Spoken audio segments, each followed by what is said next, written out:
everyone, it's Nabi, and I have a lot of thoughts. And a bunch of them are about K-pop related things that I don't know where to talk about or share most of the time, so they kinda just end up living in the back of my head for years. But because of this trend, I finally have a place to release these thoughts in, which is the video that you're currently watching. So these are the things about K-pop that I spend an unnecessary amount of time thinking about.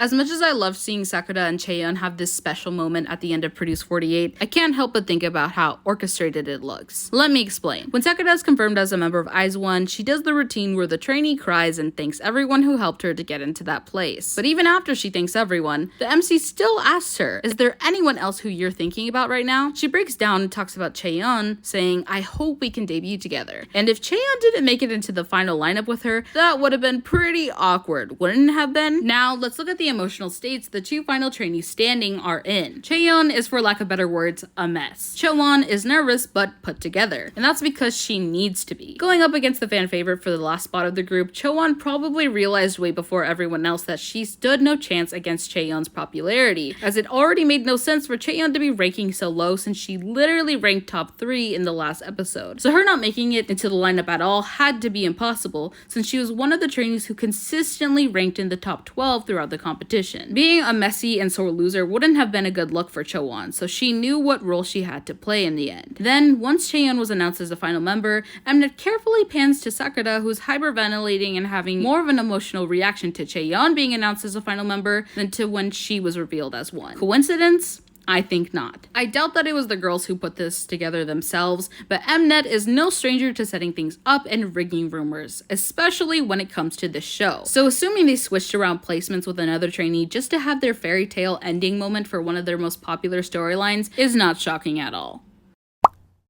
I know bringing this up again will set Blinks off, but this is something I always think about when listening to Blackpink's older songs, and that is that they don't really sound like themselves. Before I start, no, I am not some bitter blackjack with a vendetta against the girls, it's just the truth. We all know YG created Blackpink to be the newer, younger, and prettier version of 21. He said it himself. And Blinks have always been flattered when it came to the prettier version part of what he said, because misogyny should always be taken as a compliment. But then they always deny Blackpink had any similarity to 21 in any way. But like I said, when you hear Blackpink's first few releases, you can't hear the members' true personalities, but you can hear them imitating those of 21. Each Blackpink member reflected one of 21. They were marketed as the pretty one, the one who can sing in a fancy way, the one who dances really well, and the one who can do it all. When it comes to their songs, Jisoo doesn't really sound like Dara at all, and maybe, just maybe, you can say Rose has a totally different style from Bomb, but it was very obvious when it came to Jennie and Lisa. When it came to rapping and singing, they took a lot of inspiration from CL's style, and they kind of put on these accents and in a way spoke thicker. I think that's the best way to describe it. Instead of saying hui param or chodom, they say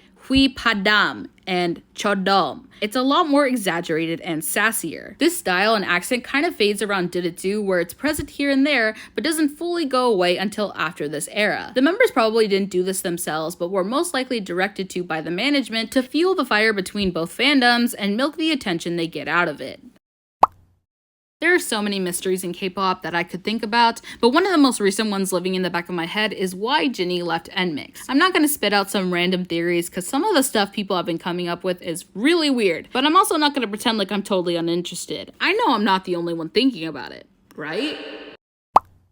In 2018, Hyuna and Edawn revealed that they were dating, and after the entire shit show that was, they are now known as one of the main reasons why the idea of dating in K-pop doesn't sound as bad to psychotic K-pop stans as it did before. Many people at the time knew who Hyuna was, but not many knew who Edawn, or edawn, was. He was a part of the 10-member group Pentagon that had just debuted 2 years earlier. The group really didn't see much success until their comeback with Shine in 2018, which put them on the road to being one of the next big boy groups in K-pop. That was until Hyuna and Edawn decided to announce their relationship one day after Cube Entertainment denied it, and 1 month before Pentagon's very important comeback. Remember, this was Pentagon's first comeback after the success of Shine. They needed this to go well in order to keep the public's eye on them and grow their fandom. But instead, all of this negative attention around their company and Hyuna and Edawn really killed the hype left for Pentagon, and it got even worse after the pair were kicked out of the company. Nobody really wanted to look at the group out of pity over their circumstances or anger from the entire situation. From then on, Pentagon couldn't really recover or hit mainstream success. One thing I do want to make clear here is that I'm not saying edawn and Hyuna shouldn't have revealed their relationship, because they should have been allowed to express their love proudly. It's just a shame to think that it kind of came at the expense of 9 other people's careers.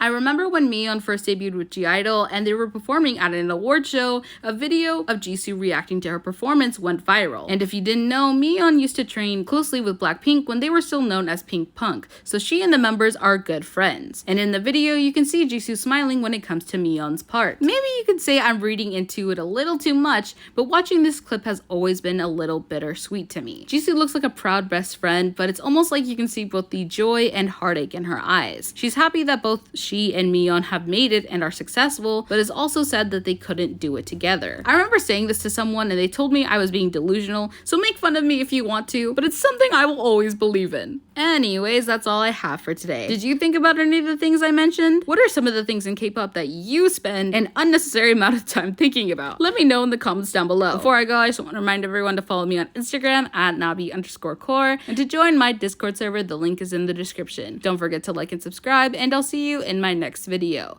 Until then, stream shine. 내가 너를 좋아해도 nobody knows.